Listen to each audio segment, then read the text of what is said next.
Bonjour à toutes et à tous, on est aujourd'hui le 25 mai, ça fait presque un mois jour pour jour que je vous ai fait la visite du mois d'avril, donc je vous propose aujourd'hui de faire avec moi un petit tour du jardin. Allez, c'est parti. On commence cette visite comme la dernière fois par mon massif orienté le plus à l'ombre. On va peut-être parler plus de la partie gauche qui est ma partie préférée. On voit que la végétation s'est bien développée, en particulier la spirule, petite fleur blanche que vous voyez là, qui a vraiment occupé beaucoup de surface. Les hostas, l'érable du Japon aussi qui s'est bien développé depuis qu'il est passé en pleine terre. Et par contre, la partie droite, là vous voyez par terre le lamier qui est un peu triste mine. Pareil pour la corbeille d'argent qui a l'air un peu malheureuse. Et ici, un espace un peu vide, à part l'hosta, qui lui aussi est magnifique. J'aime vraiment les hostas, les feuilles sont vraiment très sympathiques. J'ai rajouté un érable du Japon, mais bon, pour le reste, c'est un peu creux. J'ai pour idée, dans cet espace-là, d'aller planter le cognacier qui pour l'instant est dans le pot. Donc c'est un cognacier du Japon à fleurs blanches. Voilà, vous voyez son nom. Voilà, son nom un peu plus scientifique. Que je vais mettre là, je pense, contre le mur, entre les deux glycines. Glycines qui, pour le coup, elles, ont fleuri, déjà on fait pas mal de fleurs, là on arrive peut-être même sur la fin. Cette glycine-là qui est mieux orientée, qui se prolonge sur le haut du garage et qui a fait des fleurs retombant sur le garage. Et au pied de la glycine, j'ai aussi un chèvrefeuille qui commence à monopoliser bien l'espace. Là, vous voyez les feuilles qui grimpent sur le haut de la glycine. Donc bientôt les fleurs devraient prendre le relais avec les fleurs de la glycine. On va continuer un petit peu plus loin dans le jardin.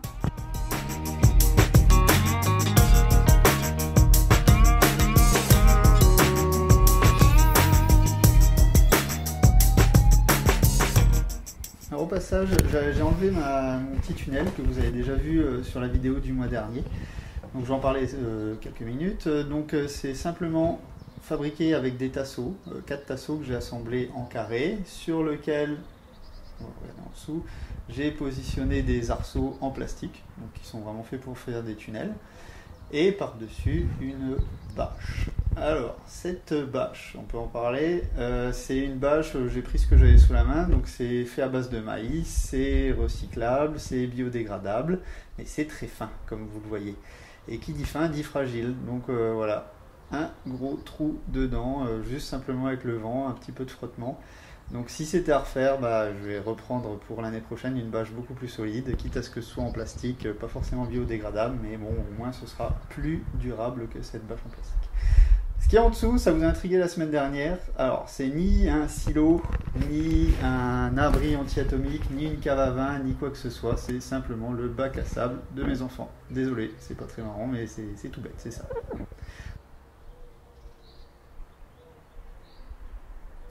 On continue sur le fond du jardin avec les framboisiers qui là sont pleins de feuilles.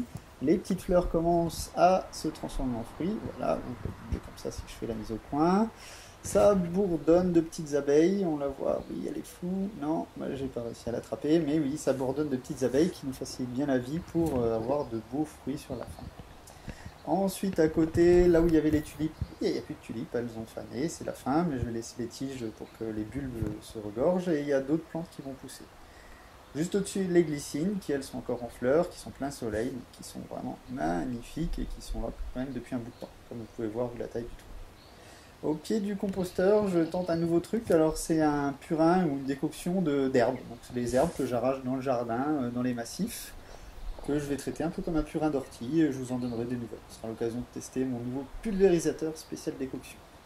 Ici, la rhubarbe qui fait de plus en plus de feuilles. Je pense que je vais pouvoir récolter quelques tiges là, histoire de faire une tarte très prochainement. À côté, la menthe et les autres aromatiques. Donc la menthe qui est bien poussée, bientôt des mojitos.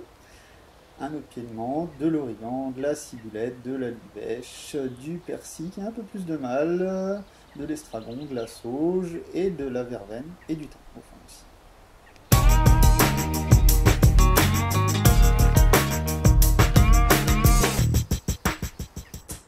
Ici les rosiers, donc les rosiers les boutons commencent à sortir, donc on va bientôt avoir des fleurs, donc l'entrée du potager sera bientôt garni de belles fleurs de rose. Ici un rosier grimpant, rouge, qui commence à bien occuper l'arche. Là vous voyez les boutons, à peu près. Voilà, j'essaie d'avoir un plan un peu joli. Et d'autres rosiers bas, ici. Donc c'est une alternance de rosiers rouges et de rosiers blancs. Donc vous voyez le potager, on va y aller de ce pas. Le premier potager, donc celui-ci était sous le tunnel ces derniers temps encore, donc vous voyez les radis, donc j'ai pas mal de radis prêts à récolter, d'ailleurs on va en récolter quelques-uns pour ce soir. Allons-y. De beaux radis. Ils sont pas creux, ils sont un petit peu pimentés, épicés pour l'instant, ils sont un peu forts parce qu'ils n'ont pas été arrosés ceux-ci. Sur la même planche, vous voyez ici des bêtes, donc des bêtes blanches et rouges, je vais en repiquer pour avoir un peu plus d'espace entre les deux.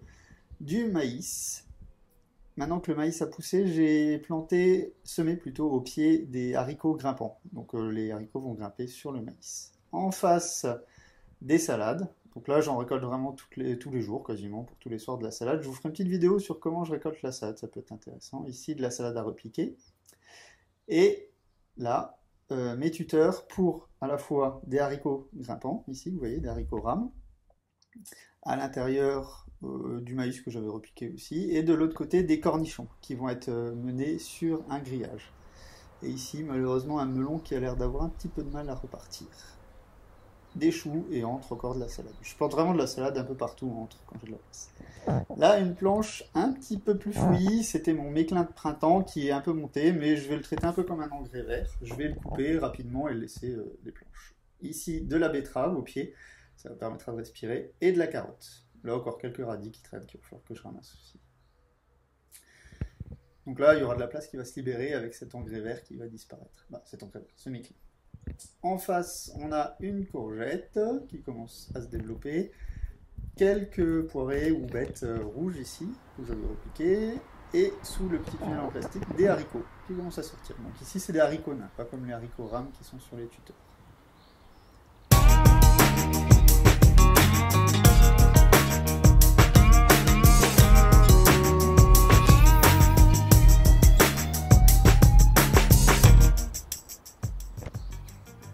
On arrive sur les deux potagers les plus au fond du jardin.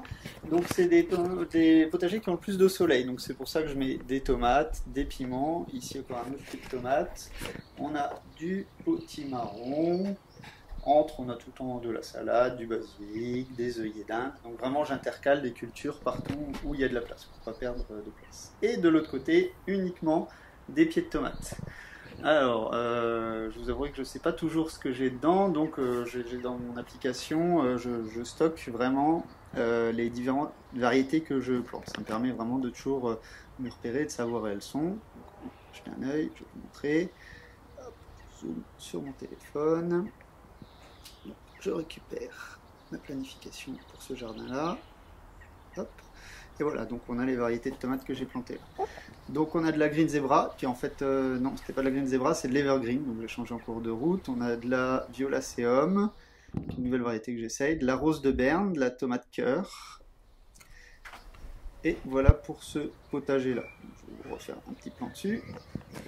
Voilà, les différents pieds de tomates. Donc j'ai différentes formes de tuteurs. Je vais peut-être essayer différentes formes de taille, ça je vais vous en reparler aussi, taillé ou pas taillé, on va voir.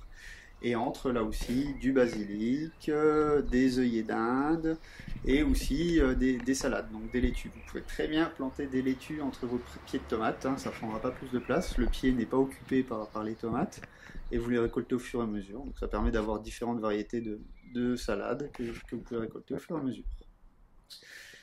On continue avec les fruitiers, donc les poiriers. Les fleurs ont laissé place aux premiers fruits, idem pour les pommes, ici, voilà, et c'est le cas pour tous les autres fruitiers. Donc c'est intercalé, hein, poire, pomme, poire, pomme.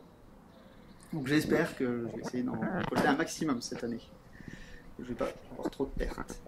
Tout au fond, ce sont des pommes de terre, c'est des pommes de terre binge que j'ai plantées. Donc c'est une des premières fois que je plante des pommes de terre, parce qu'en général c'est quand même une perte de place, vu que j'ai un petit jardin.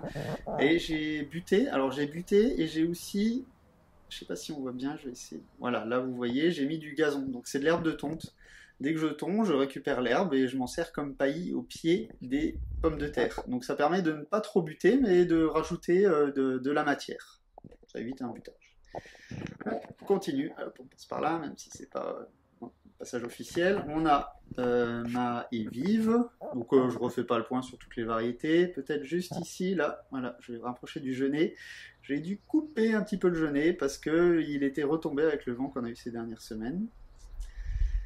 Voilà, et on va arriver au bout de la vive, vers la terrasse. Donc voilà sur une partie du jardin que je ne vous ai pas montré la dernière fois, c'est la partie un peu backstage, peut-être un peu moins jolie parce que la terrasse n'est pas très belle, il faudra que je la refasse, avec le potager de ma fille.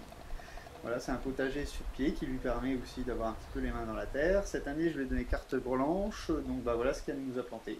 Des fraisiers, uniquement des fraisiers. On voit vers quoi va son. Donc là, prochainement, je pense qu'on va pas tarder à avoir les premières fraises. On a des fleurs, on a des fraises qui ne demandent qu'à rougir. Ici un bac, donc c'est un bac textile de la marque Bac-Sac, dans lequel je fais quelques petites expérimentations avec des tuteurs. Il y a une aubergine greffée et un pied de tomate, des poires jaunes. Au pied du basilic, des fleurs, et ici c'est un mini concombre, c'est des concombres mexicains. Voilà, hop, là vous en voyez un qui commence à pousser. Bon, il va grossir plus que ça. Et il va grandir le long des tuteurs et il sera traité un peu comme des cornichons. À côté, un plant de stevia, ici un laurier rose en train de mûrir, et quelques stocks d'aromatiques que je veux sûrement repiquer ou garder là. Donc on a de la ciboulette, on a de la menthe ici. Derrière, un projet d'hôtel à insectes qui traîne là depuis quelques mois que j'ai toujours pas fini. Encore du basilic de diverses sortes, du thaï, du rouge, du grand, du marseillais, et un petit peu de décoration quand même avec des fleurs et des jardinières pour égayer un peu cette terrasse. Voilà, je fais une petite vue de ce qu'il y a, une vue d'ensemble.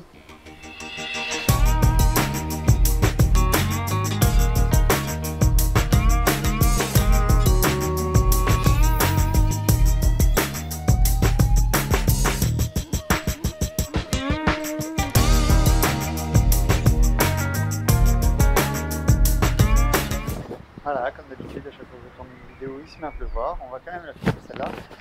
Alors j'espère que cette visite vous aura plu, n'hésitez pas à mettre un petit pouce en l'air si vous l'avez aimé, à vous abonner à la chaîne, ça se passe en dessous, comme ça vous recevrez les prochaines vidéos directement, à mettre un petit commentaire s'il y a quelque chose qui vous a plu, pas plu, n'hésitez pas à noter, et je vous donne rendez-vous le mois prochain pour une prochaine visite, et à bientôt autour du potager. Ciao!